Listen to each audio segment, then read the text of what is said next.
جن کی خصوصیت بتا کے اللہ نے فرمایا یہ رحمان کے بندے ہیں. اللہ چاہتے تو یوں بھی فرما سکتے تھے تو عباد ہی میرے بندے، مگر اللہ نے فرمایا وعباد الرحمان، رحمان کے بندے. اس سے ایک ہی بات سمجھ آتی ہے کہ یہ جو لوگ ہیں یہ وہ ہیں جن سے اللہ نے رحمت کا ہی معاملہ کرنا ہے. تو یہ اللہ کے بڑے اسپیشل لوگ ہیں. اس کے بارے میں قرآن فرما رہا ہے کہ یہ جنت کے بالا خانوں میں رہیں گے. جنت کے بالا خانے کیا؟ آج کی مثال میں اگر سمجھیں تو کوئی ہائی رائز بلڈنگ ہو، اس ہائی رائز بلڈنگ کی جو بالکل ٹاپ سٹوری ہے اور اس کا بالا خانہ ہے، بالکل اسی طرح یہ جو عباد الرحمان ہے یہ جنت کی ٹاپ سٹوری میں رہیں گے، بالا خانوں میں رہیں گے. اور کیسے رہیں گے؟ اس کی مثال یوں سمجھیے کہ جس طریقے سے آج ہم زمین پہ بیٹھ کے یہ چاند سورج ستاروں کو دیکھتے ہیں، جنت میں جنتی عباد الرحمان کو اس طریقے سے دیکھیں گے.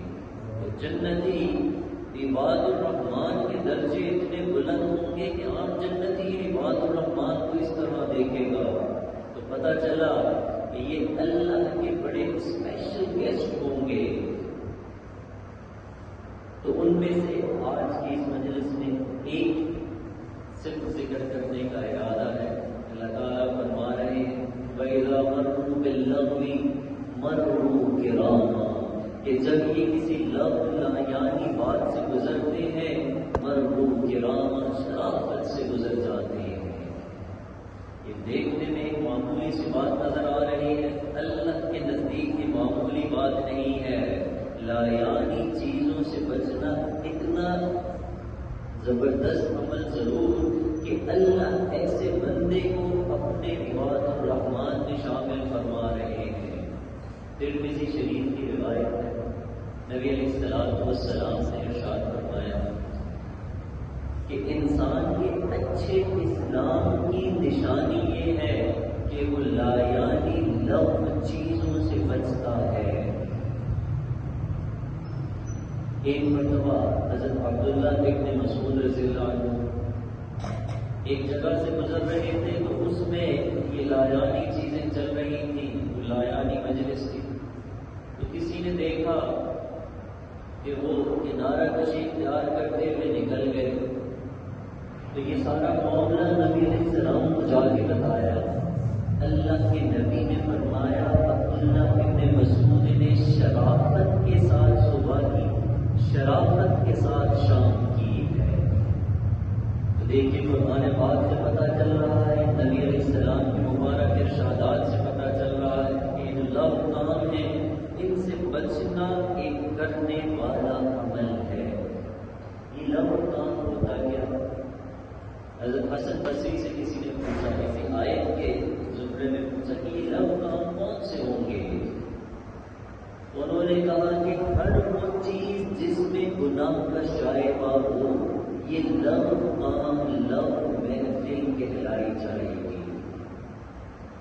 آج کی اس دنیا میں اگر ہم یہ دیکھیں کہ وہ ایسا کون سا لغو کام ہے جس میں یہ پوری امت مبتلا نظر آ رہی ہے تو وہ ایک ہی چیز ہے اور اس کو سوشل میڈیا ہے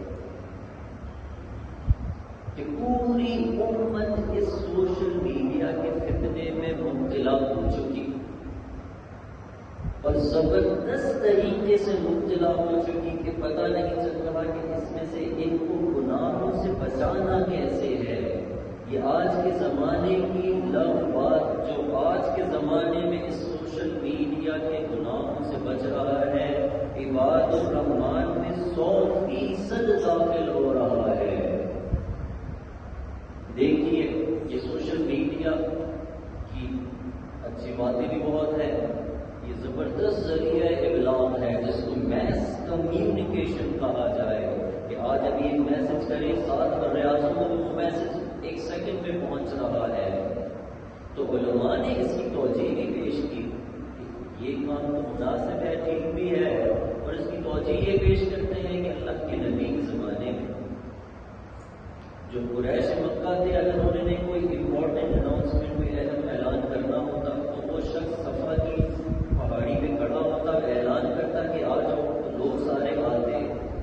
اپنا پیغام سنا تھا، تو یہ اس وقت کا سب سے تیز ذریعہ ابلاغ تھا، اور اللہ کے نبی نے بھی اس کو استعمال کیا۔ صفا کی پہاڑی پہ کھڑے ہو کے نبی علیہ السلام نے دین کی دعوت دی۔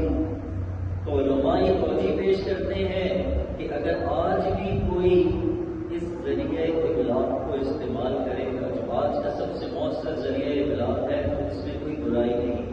سچی بات تو یہ ہے کہ اس میں کوئی دو رائے بھی نہیں ہے، بس دیکھنا یہ ہے کہ کون اس سوشل میڈیا کو مثبت طریقے سے استعمال کر رہا ہے اور کون اس کو کتنا منفی طریقے سے استعمال کر رہا ہے۔ مثال کے طور پر نوجوان بیٹھے ہیں، اگر یہ آج پوچھے کہ آج پورے دن جتنی دفعہ یہ فلپس کیے ہیں تو کتنی دفعہ لایانی چیزیں سامنے سے گزری ہیں، ہر ایک اپنے گریبان میں کچھ جان سکتا ہے۔ تو اس کے پروز اینڈ کونس دونوں موجود ہیں، مگر ایسا نظر آتا ہے کہ اس کے نقصانات بہت زیادہ ہیں۔ جو اس کے نقصانات میں پڑ گیا تو اس کا شدید نقصان ہو رہا ہے۔ دیکھیے، اللہ کی ایک سنت ہے، اور وہ سنت یہ ہے کہ جب کسی قوم کو آزمانا چاہتے ہیں، اللہ اس قوم کے لیے گناہ کے موقعوں کو آسان کر دیتے ہیں۔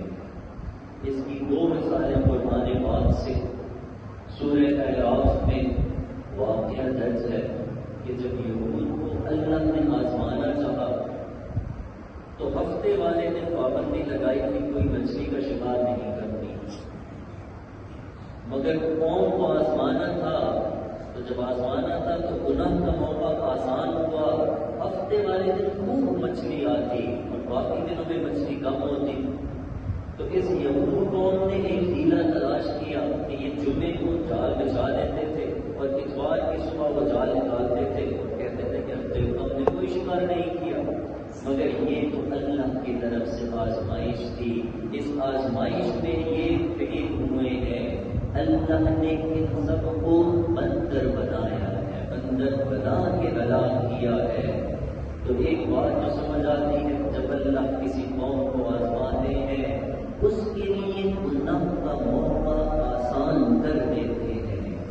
دوسری مثال سورہ مائدہ میں صحابہ کرام کو آزمانا تھا، تو احرام کی حالت میں تھے اور احرام کی حالت میں شکار پہ پابندی ہوتی ہے، شکار کی طرف اشارہ بھی کرنا منع، مگر اللہ تو صحابہ کرام کو آزمانا چاہتے تھے۔ روایت میں آتا ہے کہ اس دن اتنا شکار آیا کہ اگر کوئی صحابی اپنے ہاتھ سے شکار پکڑنا چاہتا، ہاتھ سے شکار پکڑ سکتا تھا۔ یہ اللہ کی طرف سے آزمائش تھی، ایک صحابی اس آزمائش پر پورا اترے تھے۔ تو دیکھیے، اس سے ایک بات سمجھ آ رہی ہے کہ جب اللہ کسی قوم کو آزمانا چاہتے ہیں اس کے لیے گناہ کا موقع آسان کر دیتے ہیں۔ آج کے مشائخ فرماتے ہیں کہ جتنے آسان گناہ کے موقع آج ہو چکے، اس سے یہ بات سمجھ آ رہی ہے کہ اللہ کی کاٹ چھانٹ کا وقت شروع ہو چکا ہے۔ اب ہم نے دیکھنا ہے کہ ہم اس سوشل میڈیا کے زمانے میں جو اتنی آفرز کر رہا ہے گناہوں کی، کس طرح اپنے آپ کو بچانا ہے۔ تو آج یہ عاجز آپ کے پاس اسی لیے حاضر ہوا کہ اس سوشل میڈیا کے جو آفٹر افیکٹس ہیں، نوجوان بیٹھے ہیں، نوجوان میرے دل کے بڑے قریب ہوتے ہیں، ان کو اپنے دل کا غم بھی بتانا چاہتا ہوں کہ یہ سوشل میڈیا میں کس طرح گناہ ہو رہے ہیں۔ ایک گناہ جو بہت زیادہ ہو چکا، کسی زمانے میں یہ گناہ اتنا عام نہیں تھا جتنا اب سوشل میڈیا کے زمانے میں ہو چکا، وہ خلوتوں کے گناہ ہیں۔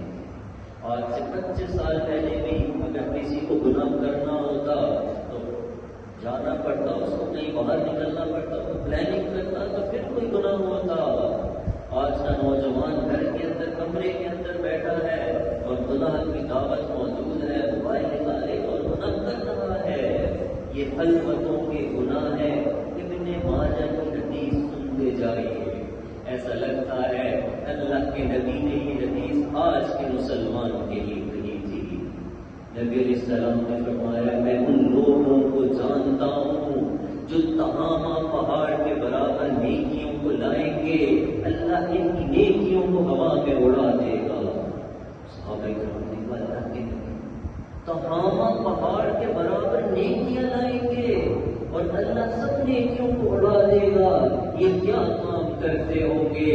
اللہ کے نبی نے کہا یہ خلوتوں کے گناہ کرتے ہوں گے، دن میں نیکی تقویٰ دکھاتے ہوں گے، رات کے اندھیروں میں یہ گناہ کرتے ہوں گے۔ تہامہ پہاڑ کے برابر گناہ لائیں، جب تہامہ پہاڑ کے برابر نیکیاں لائیں گے، اللہ نے نیکیوں کو اڑا دے گا۔ اور آپ دیکھیں کسی زمانے میں مسلم ہسٹری کے کسی بھی زمانے میں یہ عام اتنا گناہ نہیں تھا جتنا آج ہو چکا ہے۔ سوشل میڈیا کا ایک بڑا گناہ خلوتوں کے گناہ، سوشل میڈیا کا ایک اور بڑا گناہ وہ جنتوں کے گناہ ہیں، جو اعلانیہ گناہ نے یہ بھی کسی زمانے میں اتنا عام نہیں ہوا جتنا آج سوشل میڈیا کے زمانے میں ہو رہا ہے۔ مثالیں آپ کو سمجھاؤں گا، اس سے پہلے بخاری شریف کی حدیث سن لیجیے۔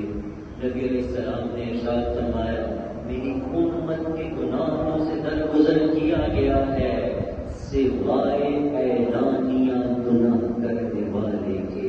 میرے نبی کے الفاظ ہیں، جو اعلانیہ گناہ کر رہا ہے اس کے لیے اللہ کے نبی نے فرمایا کہ اس کا درگزر نہیں ہے۔ آج ہم سوشل میڈیا میں کیا اعلانیہ گناہ کر رہے ہیں؟ ہمارا نوجوان اپنا اسٹیٹس لگاتا ہے، اس اسٹیٹس میں اس کو پتہ ہی نہیں ہوتا کہ بیک گراؤنڈ میں میوزک چل رہا ہے۔ کیا یہ میوزک اب حلال ہو گیا ہے؟ یہ قیامت تک کے لیے حرام ہے، اور ہم اس کو آگے بڑھاتے ہیں۔ یہ ایک گناہ نہیں کر رہے، ایک تو میوزک ہم نے سنا، اور جب ہم اس کو آگے بھیج رہے ہیں لاکھوں لوگوں کے پاس جا رہا ہے، جو سن رہے ہیں اس کا گناہ بھی اپنے سر لے رہے ہیں، یہ ایک گناہ ہے۔ دوسرا بڑا گناہ ہم دعوت دے رہے ہیں کہ یہ میوزک ہم بھی سن رہے ہیں، تم بھی سنو اور آگے بھی بھیج دو۔ کیا یہ میوزک سننا اب حلال ہو چکا؟ نبی علیہ السلام نے تو ارشاد فرمایا کہ میں اس دنیا میں موسیقی کے آلات کو توڑنے کے لیے مبعوث کیا گیا ہوں، اور آج ہمیں پتہ ہی نہیں ہوتا کیا کیا کچھ فارورڈ کر رہے ہوتے ہیں، پیچھے میوزک چل رہا تھا، کسی کو ہوش نہیں ہوتا۔ اللہ کے نبی نے ارشاد فرمایا کہ یہ جو موسیقی ہے دل میں اس طرح نفاق پیدا کرتی ہے جس طرح بارش کھیتی پیدا کرتی ہے۔ بارش ہوتی ہے تو ہر طرف سبزہ ہوتا ہے، اللہ کے نبی نے یہ مثال دی کہ جو یہ موسیقی سنے گا دل کے اندر اس طرح نفاق بھر کے نکلے گا۔ عبداللہ ابن عمر رضی اللہ عنہ ایک دفعہ سفر میں تھے، ایک ساتھی کے ساتھ، تو موسیقی کی آواز آئی، ایک دم اپنے کانوں کو ہاتھ ڈالے اور فوراً دور ہوئے۔ پھر ساتھی سے پوچھا کہ اب تجھے آواز آ رہی ہے؟ اس نے کہا نہیں اب آواز نہیں آ رہی۔ پھر انہوں نے روایت کی کہ ایک مرتبہ میں بھی نبی علیہ السلام کے ساتھ سفر میں تھا، اللہ کے نبی کو بھی یہ آواز سنائی، فوراً انہوں نے اپنے کانوں کو بند کیا اور تیز تیز دور ہوئے۔ پھر مجھ سے پوچھا کہ اب تجھے آواز آ رہی ہے؟ تو میں نے کہا کہ اب آواز نہیں آ رہی۔ پھر نبی علیہ السلام نے اپنے کانوں سے انگلیاں نکالی ہیں، وقت کے نبی ہے، گناہوں سے معصوم ہیں، پھر بھی جانتے ہیں کہ اس موسیقی کو سنیں گے تو دل کے اندر خرابی پیدا ہوتی ہے۔ تو وہ وقت کے نبی ہیں، وہ موسیقی سے بچ رہے ہیں، اور ان کی امت کو آج فکر ہی نہیں، خود بھی سن رہے ہیں، لاکھوں لوگوں کو آگے بھیج رہے ہیں۔ یہ اعلانیہ گناہ ہو رہا ہے، میری امت کے گناہوں سے درگزر کیا گیا ہے سوائے اعلانیہ گناہ کرنے والے کے۔ ایک اور اعلانیہ گناہ، یہ نامحرم کی تصویریں، یہ نامحرم کی ویڈیوز آگے بھیجنا، کیا یہ نامحرم کو دیکھنا حلال ہو گیا ہے؟ قیامت تک کے لیے اللہ نے قرآن میں فرما دیا قُلْ لِلْمُؤْمِنِينَ يَغُضُّوا مِنْ أَبْصَارِهِمْ، مومن مردوں سے کہہ دیجیے اپنی نگاہوں کو نیچا رکھیے. قُلْ لِلْمُؤْمِنَاتِ يَغْضُضْنَ مِنْ أَبْصَارِهِنَّ، مومن عورتوں سے بھی کہیں اپنی نگاہوں کو نیچا رکھیں. آج میرا نوجوان نامحرم کی تصویریں بھی دیکھ رہا ہے، بڑے شوق سے اس کو آگے بھیج رہا ہے. کیا یہ اب حلال ہو چکا ہے؟ یہ اعلانیہ گناہ کر رہا ہے.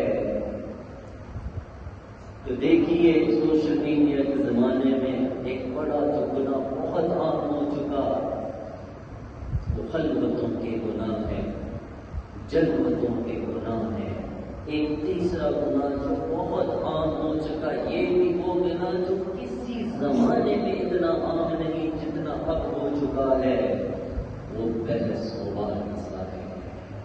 آپ سوشل میڈیا کے پیجز دیکھیں، وہ دین کا ٹاپک ہو، وہ سیاست کا ٹاپک ہو، وہ ملکی ٹاپک ہو، ایک دوسرے سے بحث کرتے لاکھوں کامنٹس نظر آتے ہیں.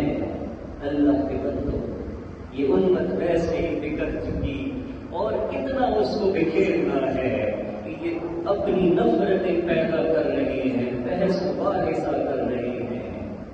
حضرت مفتی تقی عثمانی صاحب دامت برکاتہ فرماتے ہیں کہ یہ بحث مباحثہ اب اتنا زیادہ ہو چکا کہ لوگ اب حق اور باطل کی تمیز بھی نہیں کرنا چاہتے کہ بس اپنی بات کو سچ ثابت کرنا ہے، باطل طریقے سے بھی کرنا پڑے تو ضرور کریں گے. یہ آج آپ سے ایک سوال پوچھنا چاہتا ہے. مثال کے طور پر 100 دفعہ ایسا ہوا کہ آپ نے سوشل میڈیا میں بحث مباحثہ کیا، مجھے ایک انسٹنس دکھا دیجیے کہ جس سے بحث کیا ہو، آپ کے پاس آیا ہو، اس نے کہا کہ آپ کی اس بحث سے مجھے بہت فائدہ ہوا اور اب میں آپ کی بات سے متفق ہوں. یہ صرف نفرتیں ہم پیدا کر رہے ہیں. بخاری شریف کی حدیث سن لیجئے، یہ بھی ایسا لگتا ہے اللہ کے نبی نے آج کی امت کے لیے فرمایا تھا.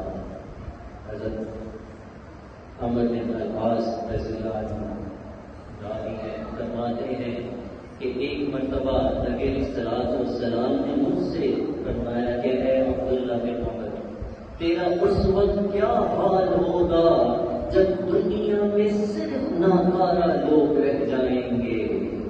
پھر فرمایا کہ یہ آپس میں ایسے گتا ہوں گے، اتنی بحث کریں گے جس طرح میری یہ انگلیاں ہیں. یہ اللہ کے نبی نے کر کے دکھایا. عبداللہ ابن عمر بن العاص نے فرمایا اللہ کے نبی، مجھے اس وقت کیا کرنا ہوگا؟ جو اللہ کے نبی نے فرمایا وہ آج کی امت کے لیے میسج ہے، میسج ساتھ لیتے جائیے. نبی علیہ السلام نے فرمایا جس کو تم حق سمجھو اس کو پکڑ لینا اور بحث کو چھوڑ دینا. یہ بحث مباحثہ چھوڑنا یہ اللہ کے نبی کا حکم ہے کہ جس کو دنیا میں صرف ناکارہ لوگ رہتے ہیں، صرف بحث مباحثہ کریں گے. اللہ کے نبی نے فرمایا کہ نہیں، یہ بحث مباحثہ چھوڑنا ہوگا. اور جو بحث مباحثہ چھوڑے گا وہ خوشخبری بھی لیتا جائے. نبی علیہ السلام نے فرمایا میں اس شخص کو جنت میں داخلے کی ضمانت دیتا ہوں جو بحث کرنا چھوڑ دے اگرچہ حق پر ہی ہو. ہم یوں سمجھتے ہیں کہ ہم حق پر ہیں اس لیے بحث کر رہے ہیں. اللہ کے نبی نے فرمایا حق پر ہو تب بھی چھوڑ دو، مجھ سے جنت کی گارنٹی لے لو. اس سے آسان کوئی طریقہ ہوگا جنت میں جانے کا؟ یہ تو میرے نبی بتا کے گئے ہیں اور ہمارا نوجوان اس کو سمجھ نہیں رہا. اور جب یہ جو سوشل میڈیا کا بحث مباحثہ ہے یہ اگلے اسٹیپ میں پہنچتا ہے، وہ اور خطرناک اسٹیپ ہے جس میں لوگ ایک دوسرے کی ذاتیات کی طرف اترتے ہیں، عیبوں کو اچھالتے ہیں. اللہ تو فرما رہے تھے وَيْلٌ لِكُلِّ هُمَزَةٍ لُمَزَةٍ، تباہی ہے ہر اس شخص کے لیے جو عیبوں کو ٹٹولتا ہے. جب بحث مباحثہ زیادہ ہوتی ہے تو ہم دوسروں کے عیبوں کو ہزار لوگوں کے سامنے اچھالتے ہیں، پھر کہتے ہیں کہ آج مجھے بڑا مزہ آیا، 1000 لوگوں کے سامنے اس کی عزت کر دی۔ جی آپ نے 1000 کے سامنے اس کی عزت کی، مگر اللہ کا میسج آپ بھول چکے۔ یا ایھا الناس انما بغیکم علی انفسکم، اے لوگوں جو تم بغاوتیں کر رہے ہو اس کا اثر اپنے نفوس میں دیکھو گے۔ یہی وہ لوگ ہوتے ہیں مشائخ کے پاس آتے ہیں کہ میں ڈپریشن کا مریض ہو چکا، مجھے سمجھ نہیں آ رہی کہ یہ کیا ہوا ہے۔ یہ اللہ کی بے آواز لاٹھی چلی ہے، لوگوں کی عزتیں اچھال دیتے ہیں، پھر جب اللہ کی بے آواز لاٹھی چلتی ہے تو ڈپریشن جیسے مریض پیدا ہوتے ہیں۔ اللہ کے نبی نے ارشاد فرمایا، جو دوسروں کے عیبوں کو تلاش کرتا ہے اچھالتا ہے، اللہ اس کے عیبوں کو اچھالتا ہے اور اس کو ذلیل کر کے رکھتا ہے اگرچہ وہ اپنے گھر کے اندر موجود ہو۔ یہ میرے نبی کا فرمان ہے۔ اور جو عیبوں کو نہیں اچھال رہا، عیبوں کو چھپا رہا ہے، خوشخبری بھی لیتا جائے۔ اللہ کے نبی نے فرمایا، جو دوسروں کے عیبوں کی پردہ پوشی کرے گا، اللہ قیامت کے دن اس کے عیبوں کی پردہ پوشی فرمائے گا۔ یہ سائبر بلینگ تلاش کریں، سائبر بلینگ، یہ سائبر بلینگ سوشل میڈیا میں یہی کسی کو ہی کہا جاتا ہے، لوگ خودکشیاں کرنے پر مجبور ہیں اس سائبر بلینگ کی وجہ سے۔ میرے نوجوانوں کو یہ بات نہیں سمجھ آتی، تو ہمیں سوشل میڈیا کی آزادی مل گئی ہے، اب ہم چاہیں جو کریں وہ کریں، ہمیں اس کے آفٹر افیکٹ سمجھ نہیں آ رہے۔ یہ بڑے بڑے آپ کو گناہ دکھا رہا ہوں، ایک بہت بڑا سینسٹیو گناہ جو سوشل میڈیا میں اس وقت ہو رہا ہے وہ دین سے انحراف ہے۔ ایک بات کان کھول کے سنیں تو دبا بیٹھے ہیں، یہ بات اپنے دل میں بٹھا لیں۔ سوشل میڈیا میں ہر لکھی جانے والی چیز کا پڑھنا ضروری نہیں ہے، سوشل میڈیا میں ہر بولی جانے والی بات کا سننا بھی ضروری نہیں ہے۔ آپ کو ایسی ٹیرا بائٹس کی اسٹریمز مل جائیں گی جہاں پہ لوگ اسکالرس کے نام پہ پیار محبت سے بات سمجھاتے ہیں، حدیث کا آدھا ٹکڑا دکھاتے ہیں، جس کو علم نہیں وہ کہتا ہے بات تو بالکل صحیح نظر آتی ہے، 100% بات غلط ہوتی ہے۔ تو یہ دین جو ہے یہ سوشل میڈیا سے نہیں سیکھنا، دین جو ہے علماء کرام سے سیکھنا ہے۔ یہ اس عاجز نے ایسے ملکوں میں سفر کیا ہے کہ علماء کرام تو دور سینکڑوں میلوں تک مساجد نہیں ہوتی۔ آپ تو خوش نصیب ہیں کہ ہر طرف علماء بیٹھے ہیں، دین سیکھنا ہے اپنے اساتذہ سے سیکھیے۔ Social media is not the platform جہاں پہ آپ نے دین سیکھنا ہے۔ یہ سوشل میڈیا میں صرف اور صرف شکوک و شبہات کا بیج ڈالا جا رہا ہے۔ یہ بڑے حضرات بیٹھے یہ بھی بات سمجھ لیں، آپ کے بچے کو کوئی یہ نہیں کہے گا کہ دین چھوڑ دو، اس نے صرف شک کا بیج ڈالنا ہے۔ اللہ کے نبی نے دعا سکھائی، اللہم انی اعوذ بک من الشک والشرک، اے اللہ مجھے شک سے اور شرک سے پناہ عطا فرما۔ تو دیکھیے بڑا گناہ کون سا ہے؟ بڑا گناہ تو شرک ہے۔ اللہ کے نبی نے شرک کو بعد میں بتایا، شک کو پہلے بتایا، اس سے پہلے پناہ مانگی۔ اس کی وجہ کیا؟ اس کی وجہ یہ کہ شک ہوتا ہے تو شرک کا دروازہ کھلتا ہے۔ میری نوجوان نسل کے ساتھ یہ ہو رہا ہے، شک کا بیج ڈالا جا رہا ہے۔ سوشل میڈیا میں دین سیکھنے کی ضرورت نہیں ہے، دین اپنے اساتذہ کے سامنے روزانہ بیٹھ کے سیکھیں، یہ اصل دین آپ کو منتقل کیا جا رہا ہے۔ اور سوشل میڈیا کا ایک اور بڑا گناہ وہ بھی یہ گناہ جو کسی زمانے میں اتنا عام نہیں تھا، جس کو حب چار کہا جاتا ہے، یعنی کہ خود پسندی جس کو کہا جائے۔ اس کی مثال آپ کو سمجھاتے ہیں۔ دیکھیے سوشل میڈیا میں جب آپ ایک پوسٹ لگاتے ہیں تو کیوں آپ کا ذہن چاہتا ہے کہ میں دیکھوں کتنے لائکس آ گئے، کتنے ایموجیز آ گئے؟ یہ خود پسندی نہیں ہے تو پھر کیا ہے؟ یہ سازش کا تعلق آئی ٹی کی ڈومین سے ہے۔ تو ہم آپ کو بڑا کلیئر بتا دیں کہ یہ جو پیجز ڈیزائن ہوتے ہیں یہ ہوتے اس لیے کہ زیادہ کسٹمر اس پیجز پہ ہٹ ہو۔ تو کیسے ہوگا؟ خود پسندی کا عنصر ہوگا تو ہٹ ہوگا۔ آپ ہر سوشل میڈیا کے پلیٹ فارم میں دیکھیں کہ خود پسندی کا ایلیمنٹ موجود ہے، مختلف ناموں سے موجود ہے۔ ایک دوڑ لگی نظر آئے گی کہ میرے یوٹیوب کے سبسکرائبر اتنے ہو گئے۔ یہ سبسکرائبر کیا ہے؟ یہ خود پسندی نہیں ہے تو کیا ہے؟ اسنیپ چیٹ میں نوجوان صرف یہ دیکھتا ہے کتنے ویوز ہو گئے، ٹویٹر میں دیکھتا ہے کہ کتنے ری ٹویٹس ہو گئے۔ یہ کیا ہے کہ یہ خود پسندی کا جذبہ آ چکا ہے۔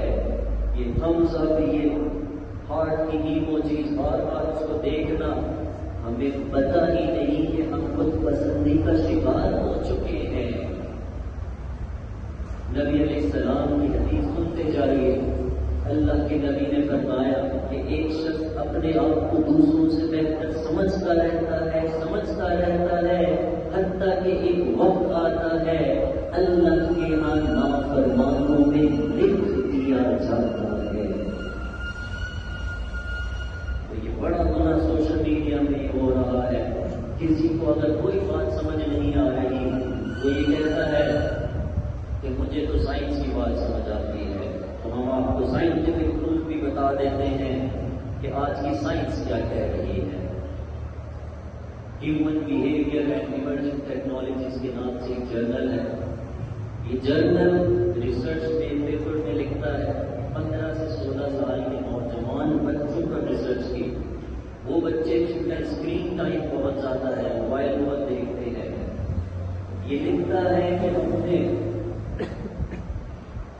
اپنی اسٹڈی میں دیکھا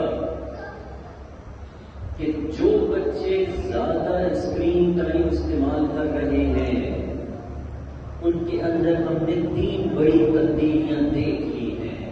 یہ غصہ زیادہ کر رہے ہیں، یہ بحث مباحثہ زیادہ کر رہے ہیں، اور عجیب بات یہ پیپر لکھتا ہے کہ یہ ڈپریشن کے مریض ہیں۔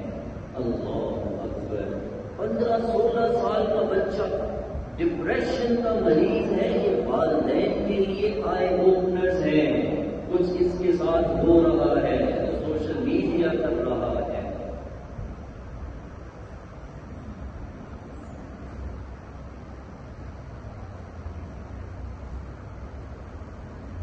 آج کی سائنس یہ بھی بتاتی ہے کہ جس وقت رات کا اندھیرا ہوتا ہے تو یہ جو برین ہے، دماغ ہے، یہ ایک ہارمون پروڈیوس کرتا ہے جس کا نام میلاٹونن ہے۔ یہ ہارمون کا کیا کام ہے اس میلاٹونن کا؟ کہ یہ پورے جسم میں سگنل بھیجتا ہے کہ اب تم نے آرام کرنا ہے، آرام کا وقت ہے۔ آج کی سائنس ہمیں بتا رہی ہے کہ جس وقت رات کو لیٹ نائٹ تک یہ بلو اسکرین کے سامنے بیٹھے رہتے ہیں تو جو دماغ نے میلاٹونن بنانا ہوتا ہے، دماغ کو لگتا ہے کہ ابھی دن ہی ہے، تو یہ میلاٹونن جتنی مقدار میں بننا چاہیے یہ بنتا ہی نہیں ہے۔ پھر انسان نوجوان سو جاتا ہے، نوجوان صبح اٹھ کے کہتا ہے کہ میں سویا تو ہوں مگر میں انایزی، میں فریش نہیں ہوں۔ فریش اس لیے نہیں ہوں کہ پیچھے جو میلاٹونن بننا تھا وہ وقت میں بنایا ہی نہیں ہے۔ تو یہ ایک دو رات کے لیے تو مسئلہ نہیں ہے، یہ اگر 2 4 5 10 سال تک آپ یہ کرتے رہیں گے الٹیمیٹلی آپ کی صحت خراب ہو رہی ہے۔ تو یہ کہتا ہے کہ جی سائنس بھی چھوڑے، کچھ اور بتائیں۔ تو دیکھیے ہم بڑے بڑے ممالک کو فالو کرتے ہیں، تو ان کو فالو کرنے میں اچھی باتیں فالو کر لینی چاہیے، یہ باتیں بھی ان کی لیتے چاہیے۔ ایسے کتنے ممالک ہیں جو پچھلے 1.5 سال میں یہ اناؤنس کر چکے ہیں کہ 16 سال سے کم عمر بچے اور بچیوں کو سوشل میڈیا کا اکاؤنٹ بنانا بائی لا ختم ہو چکا ہے۔ آسٹریلیا نے پہلی ابتدا کی، ایک ملک سویڈن ہے، 4-5 دن پہلے انگلینڈ نے یہ اناؤنس کر چکا، خبر بڑی ہوگی۔ یہ بڑے ممالک ایسے کام نہیں کرتے، انہوں نے ریسرچ کی ہے، انہوں نے پڑھا ہے، یہ سمجھ چکے ہیں کہ ہمارے اولادوں کے ساتھ، بچوں کے ساتھ کیا ہو رہا ہے، بس میری نوجوان نسل کو سمجھ نہیں آ رہا۔ ملک سمجھ چکے، کافی ملک سمجھ چکے ہیں کہ اتنا سوشل میڈیا چھوٹی عمر کے بچوں کو دینا ہی نہیں ہے، یہ امت نہیں سمجھ رہی۔ ایک نقصان، ایک گناہ اور جو بہت زیادہ ہو چکا، اور یہ بھی کسی زمانے میں اتنا نہیں جتنا آج ہو رہا ہے۔ اپنوں سے دوری ہو چکی، غیروں کے ساتھ دوستی ہو چکی، کمرے میں بیٹھے ہیں، اپنے سارے موجود ہیں، مگر آپس میں کوئی کمیونیکیشن نہیں۔ جو ساتھ براعظم دور بیٹھا ہے تو اس سے گپ شپ چل رہی ہے۔ ہمارا نوجوان آفس سے، کالج سے شام کو واپس آتا ہے، پورے والدین پورا دن بیٹھتے ہیں، انتظار کرتے ہیں کہ بچہ آئے گا، کچھ بات چیت کرے گا، اور بچہ کمرے میں آتا ہے، 5 منٹ کی حاضری دینے کے لیے آتا ہے، اس میں بھی موبائل ہاتھ میں ہوتا ہے۔ کیا ایسا نہیں ہو رہا؟ 100% ہر بچہ یہ کر رہا ہے۔ کیا یہی وہ حق ہے جس کا قرآن نے حکم دیا تھا؟ وَآتِ ذَا الْقُرْبَى حَقَّهُ، کہ اپنے قریبی رشتے داروں کو اس کا حق دو۔ کیا یہ ہم والدین کا حق ادا کر رہے ہیں؟ اللہ تعالیٰ تو فرما رہے تھے ان اشکر لی ولوالدیک، میرا بھی شکر ادا کرو، اپنے والدین کا بھی شکر ادا کرو۔ یہ والدین کی قدر و قیمت اس آیت میں موجود ہے۔ اللہ نے اپنے شکر کو والدین کے شکر کے ساتھ جوڑ کر بیان کیا ہے۔ یہ والدین کی قدر و قیمت اللہ کی نظر میں ہے، اور آج ہم دیکھ لیں والدین کو 5 منٹ مشکل سے دیتے ہیں کہ سوشل میڈیا کے جنگل میں تو جانا ہے۔ یہ میرا نوجوان کی بات نہیں سمجھ رہا کہ یہ والدین کتنی بڑی نعمت ہے۔ اس دن آپ کو سمجھ آئے گا جس دن یہ نعمت واپس چلی جائے گی۔ ان سے پوچھے تھے کہ یہ نعمت میری ہے، وہ کس طرح تڑپتے ہیں۔ حضرت عبداللہ ابن عمر رضی اللہ عنہ طواف کر رہے تھے، ایک یمنی شخص کو دیکھا کہ اپنی بوڑھی ماں کو کندھے پر لگا کے طواف کر رہا ہے۔ تو عبداللہ ابن عمر رضی اللہ نے پوچھا کہاں سے آئے؟ اس نے کہا کہ میں یمن سے آیا ہوں، میری والدہ اتنی بیمار ہیں کہ اسی حالت میں اس کو یمن سے لایا ہوں۔ میں مینا میں گیا، اسی حالت میں گیا کہ والدہ کندھے پر سوار تھی۔ مینا سے میں عرفات گیا، اسی طرح گیا، عرفات سے مزدلفہ گیا، مزدلفہ سے مینا آیا، اور اب میں طواف کی زیارت کر رہا ہوں اسی حالت میں کہ میری ماں میری کندھے پر سوار ہے۔ اس کے بعد یہ پوچھنے لگا کہ کیا میں نے اپنی ماں کا حق ادا کر دیا؟ عبداللہ ابن عمر رضی اللہ عنہ نے فرمایا کہ ہاں، تیری ماں نے جس وقت تجھے جنا تھا، اس وقت جو اس کو تکلیفیں ہوئی تھی، ان تکلیفوں میں سے شاید کسی ایک تکلیف کا تو نے حق ادا کر دیا۔ یہ والدین کے حقوق ہیں، اور ہم اپنے گریبانوں میں جان کے اس سوشل میڈیا کے چکر میں ہم والدین کو بھول چکے ہیں۔ یہ بڑی غلطیاں جو سوشل میڈیا میں ہو رہی ہیں، یہ علماء کرام کو بتا رہا ہوں، جو ہمارے یہاں الحمدللہ علماء بن رہے ہیں، یہ بات سمجھنے والی ہے۔ علماء بھی اگر اس غلطی میں پڑ گئے تو پھر امت کو کون سمجھائے گا؟ ذہن میں پھر ایک سوال آتا ہے آخری بار کہ پھر کیا کیا جائے؟ یہ تو نہیں ہو سکتا کہ اس موبائل کو واپس لے لیا جائے، تو یہ کوئی پریکٹیکل سولوشن بھی نہیں ہے۔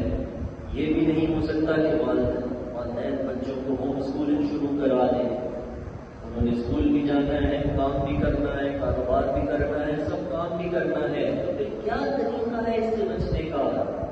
تو 3 طریقے آپ کو بتا رہا ہوں۔ ایک طریقہ تو ایک فتویٰ آپ کو بتا رہا ہوں، یہ متفقہ فتویٰ ہے، کہ وہ موبائل کی ایپلیکیشن کہ جس میں انسان کو جب بھی داخل ہو تو اس کو اپنے اوپر کنٹرول نہ رہے اور اس کو یہ رہے کہ میں جب بھی اس ایپلیکیشن میں جاؤں گا تو ضرور گناہ کروں گا.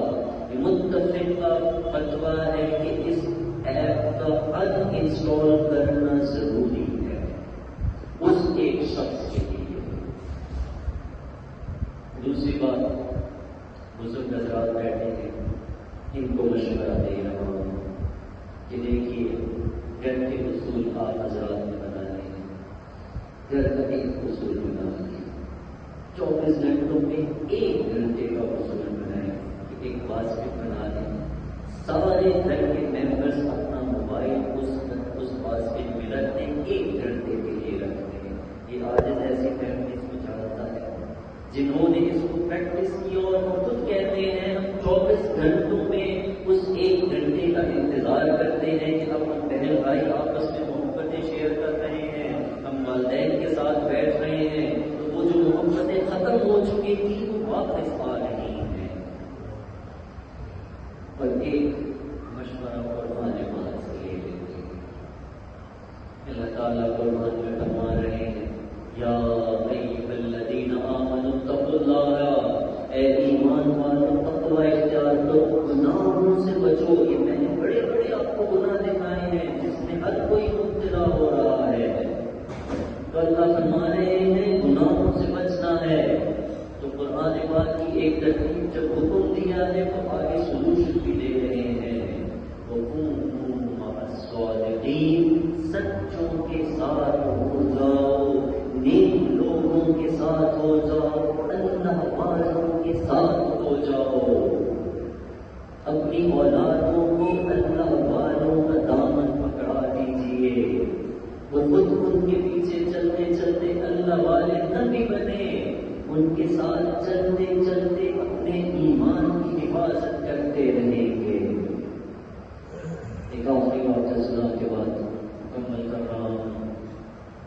ہمارے حضرت جی حضرت شیخ ذوالفقار شمندی رحمۃ اللہ علیہ کا ایک واقعہ ہے کہ ان کے پاس ایک نوجوان آیا، کہنے لگا کہ جی سوشل میڈیا کے گروہ میں مبتلا ایسا ہو کہ میری ایک نامحرم سے دوستی ہو گئی اور یہ دوستی اتنی بڑھ گئی کہ اب وہ مجھے گناہ کی دعوت دیتی ہے اور میں اس کے ساتھ زنا کر لیتا ہوں اور مجھے اپنے اوپر کوئی کنٹرول نہیں ہے، آپ مجھے کوئی طریقہ بتائیں. تو حضرت جی کی اس وقت مجلس ہوئی تو انہوں نے وہ حدیث سنائی کہ کل قیامت کے دن اللہ 7 لوگوں کو، 7 قسم کے لوگوں کو عرش کا سایہ دے گا.